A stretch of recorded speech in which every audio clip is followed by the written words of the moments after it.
আসসালামু আলাইকুম। কুষ্টা kitchen and food কেয়ারে সবাইকে স্বাগতম। দেশ এবং দেশের বাইরে যারা আমার ভিডিও দেখছেন সবার জন্য রইল আন্তরিক শুভেচ্ছা এবং অভিনন্দন। আজকে আমি তৈরি করব চিতই পিঠা। আর এই চিতই পিঠাটা কীভাবে তৈরি করবেন আর কীভাবে তৈরি করলে এমন কানা কানা হবে আর ভিজে একেবারে মোমের মতো হয়ে যাবে, সেটাই আমি আজকে আপনাদের সঙ্গে শেয়ার করব। অনেকেই আছেন যারা চিতই পিঠাটা ভালো মতন তৈরি করতে পারেন না, আর এই জন্য কিন্তু ভিজে না শক্ত হয়ে থাকে। একটু টিপস মেনে তৈরি করলে কিন্তু আর শক্ত হবে না। এর জন্য আমি নিয়েছি এখানে চালের গুঁড়া। চালের গুঁড়ার ভিতরে আমি একটু লবণ দিয়ে মিশিয়ে নিলাম, নিয়ে এখানে পানি নেব। আর এই পানিটা কিন্তু গরম এমন হতে হবে যে হাতে কিন্তু সহ্য হবে।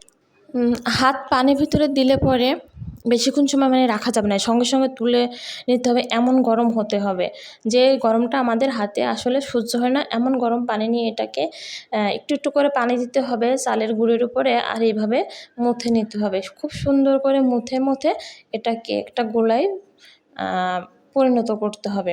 আমি এই যে দেখতে পাচ্ছেন যে আমি কিভাবে এটাকে মুথে নিচ্ছি।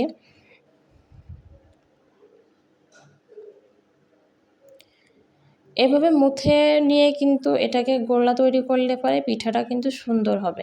আমি এবার পানি দেব, পানি দিয়ে একটা গোলা এবার এই যে তৈরি করে নিচ্ছি। আমার দেখতে পাচ্ছেন পানি দিয়ে কিন্তু ভাপ উঠছে, খুব গরম পানি।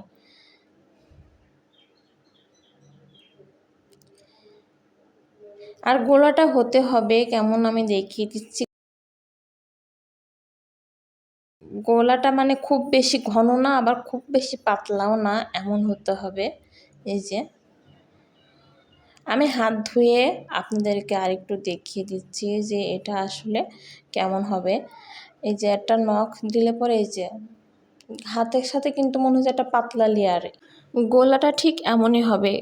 আর এমন রাইটভাবে কিন্তু করতে না পারলে আর কি গোলার ঘনত্বটা যদি ভালো মতো না হয়, কেমন হবে সেটা যদি বুঝতে না পারেন তাহলে কিন্তু পিঠাটা কিন্তু সুন্দরও আসবে না।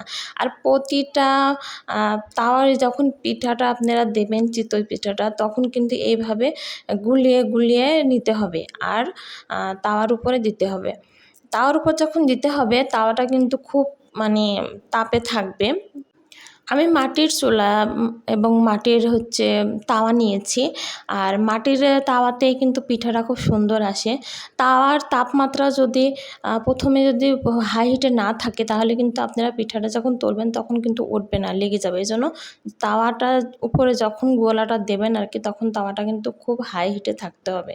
তারপরে মিডিয়াম আঁচে এটাকে তৈরি করে নিতে হবে। এই যে আমি কিন্তু পিঠাগুলো তৈরি করছি, এর পিঠার কিন্তু পিছনগুলো দেখেন, পিছনটা কিন্তু খুব সুন্দর সাদা সাদা হয়ে আছে। এই যে একেবারে লাল হয়নি, আর খুব সুন্দরভাবে পিঠাগুলো উঠে যাচ্ছে। এবার এটাকে ভিজাতে হবে, তার জন্য আমি তৈরি করে নিচ্ছি দুধ দিয়ে একটা করে নিচ্ছি আর কি শিরা। এর ভিতরে দিলাম গোটা মশলা, দুধের ভিতরে গোটা মশলা দিলাম, দিচ্ছি চিনি আর একটু লবণ দেব। দিয়ে এটাকে আমি খুব ভালো করে জাল দিয়ে নেব। জাল দিয়ে এটাকে আমি নিচে নামিয়ে রাখবো। তারপরে পিঠাগুলো এর ভিতরে গরম থাকা অবস্থাতেই শিরাটা পিঠাগুলোকে আমি দিয়ে দেব।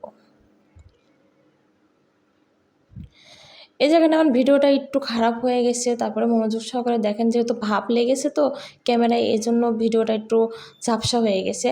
এই যে ভিজানোর প্রায় 3 ঘন্টা 4 ঘন্টা পরে দেখেন পিঠাগুলো দেখতেই পাচ্ছেন যে দু একটা পিঠা প্রায় গলেও গেছে, আর আস্তেও আছে কিছুটা।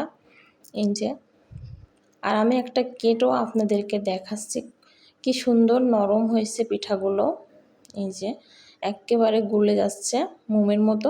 এভাবে আপনারা তৈরি করলে পরে কিন্তু পিঠাগুলো খুব সুন্দর হবে। তবে গোলার ঘনত্বটা আপনারা খুব ভালো করে করে নেবেন, খুব বেশি পাতলা এবং খুব বেশি ঘন হবে না। এভাবেই আপনারা তৈরি করবেন।